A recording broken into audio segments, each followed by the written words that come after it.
سيقول السفهاء من الناس ما ولاهم عن قبلتهم التي كانوا عليها قل لله المشرق والمغرب يهدي من يشاء إلى صراط مستقيم وكذلك جعلناكم أمة وسطا لتكونوا شهداء على الناس ويكون الرسول عليكم شهيدا وما جعلنا القبلة التي كنت عليها إلا لنعلم من يتبع الرسول ممن ينقلب على عقبيه وإن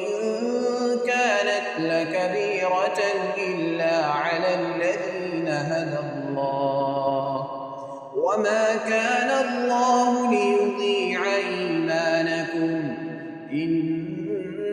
الله بالناس لرءوف رحيم قد نرى تقلب وجهك في السماء فلنولينك قبلة ترضاها فول وجهك شطر المسجد الحرام وحيث ما كنتم فولوا وجوهكم شطره وإن الذين أوتوا الكتاب ليعلمون أنه الحق من ربهم وما الله بغافل عما يعملون ولئن أتيت الذين أوتوا الكتاب بكل آية ما تبعوا قبلتك وما أنت بتابع قبلتهم وما بعضهم بتابع قبلة بعض ولئن اتبعت أهواءهم من بعد ما جاءك من العلم إنك إذا لمن الظالمين الذين